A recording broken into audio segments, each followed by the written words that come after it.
বিদ্রোহীদের দখলে ইসলামের রাজধানী পবিত্র মদিনাতুল মুনাওয়ারা। হযরত উসমান রাদিয়াল্লাহু তাআলা আনহুর শাহাদাতের ৩ দিন অতিবাহিত হয়ে গেল, অথচ এখনও ঠিক করা হয়নি নতুন খলিফা কে হবেন। হযরত তলহা এবং জুবাইর রাদিয়াল্লাহু আনহুমা যোগ্য হওয়ার পরেও তারা খেলাফতের দায়িত্ব নিতে অস্বীকৃতি জানালেন। মুসলমানদের এই কঠিন মুহূর্তে এগিয়ে আসলেন আবু তরাব আলী ইবনু আবি তালেব রাদিয়াল্লাহু তাআলা আনহু।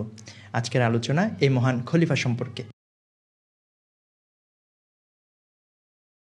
৬০০ খ্রিস্টাব্দের রজব মাসের মাঝামাঝি সময়ে তিনি জন্মগ্রহণ করেছিলেন। তার মা ফাতেমা বিনতে আসাদ রাদিয়াল্লাহু তাআলা আনহা পবিত্র কাবা শরীফ তাওয়াফ করার সময় তীব্র প্রসব বেদনা অনুভব করলেন এবং তিনি পবিত্র কাবা শরীফে ঢুকে পড়লেন।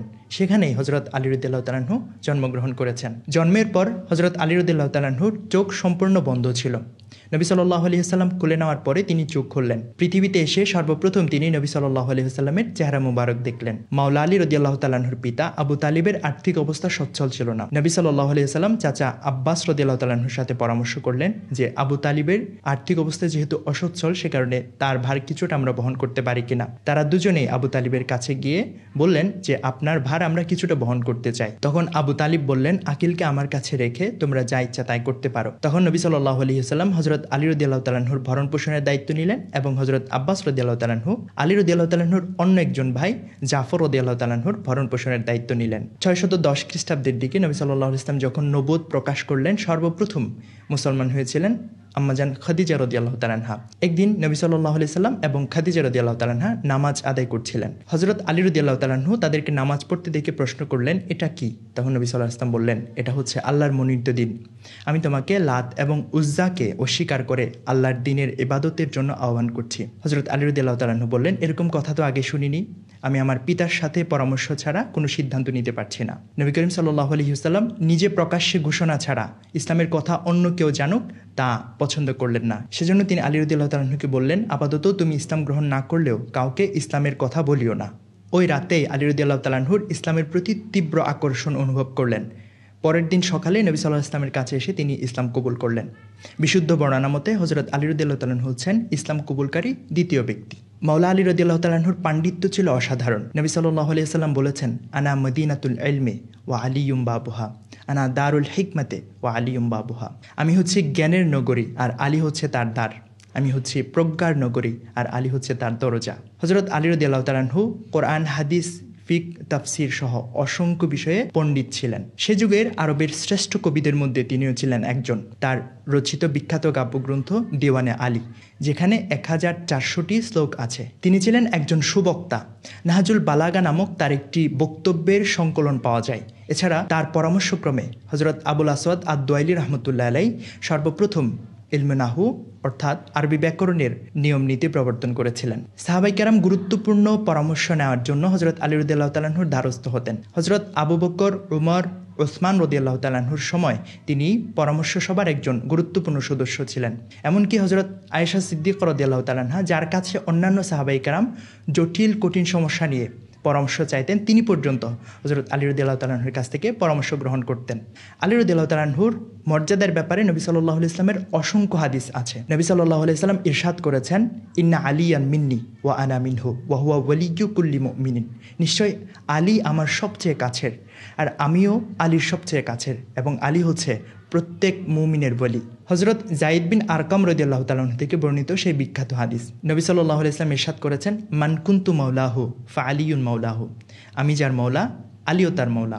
এই কথা শোনার পরে হযরত আবু বকর এবং ওমর রাদিয়াল্লাহু তাআলা আনহু সর্বপ্রথম আলী রাদিয়াল্লাহু তাআলা আনহুকে মুবারকবাদ জানানোর জন্য গিয়েছিলেন এবং তারা বলেছিলেন, আনতা মাওলায়া ওয়া মাওলা কুল্লু মুমিন।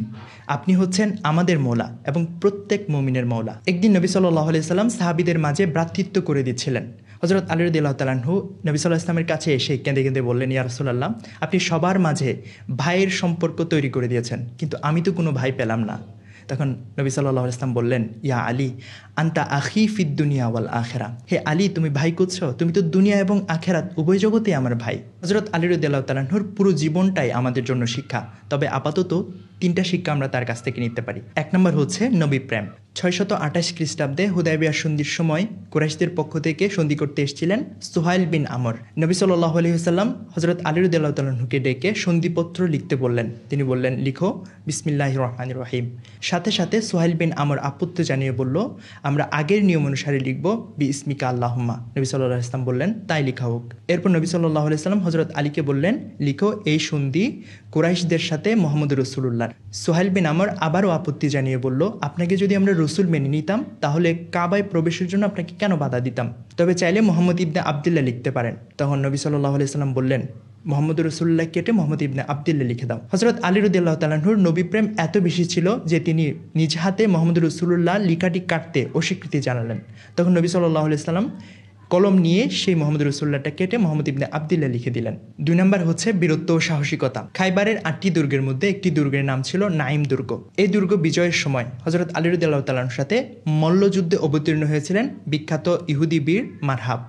হযরত আলী রাদিয়াল্লাহু তাআলা মারহাবের সাথে মল্লযুদ্ধে যাওয়ার আগে তিনি একটি কবিতা উচ্চারণ করেছিলেন। কবিতার অনুবাদটা অনেকটা এরকম যে, আমি সেই ব্যক্তি যার নাম তার মাতা রেখেছিল হায়দার।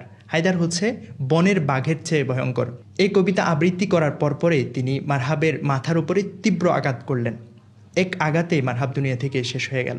3 নম্বর হচ্ছে অনাডম্বরতা। হযরত আলী রাদিয়াল্লাহু তাআলা আনহু বিশাল ইসলামিক খেলাফতের খলিফা হওয়ার পরেও তিনি নিজের উপার্জনে নিজের পরিবার চালাতেন। খলিফা হিসেবে তার চালচলন এবং বেশভূষার মধ্যে তেমন আড়ম্বরতা ছিল না, এমনকি দারিদ্র্য ছিল তার নিত্যসঙ্গী। তার অনাডম্বর জীবনযাপন থেকে আমরা শিক্ষা নিতে পারি দুনিয়ার চেয়ে আখিরাতকে আমাদের প্রাধান্য দেওয়া উচিত। মাওলা আলী কারামাল্লাহু ওয়াজহাহুর আলোচনার মাধ্যমে আমরা শেষ করলাম মহান 4 জন খলিফার আলোচনা। আগামী পর্বে ইনশাআল্লাহ দেখা হবে। ততক্ষণ পর্যন্ত আল্লাহ রাব্বুল আলামিন সবাইকে সুস্থ রাখুন। আসসালামু আলাইকুম।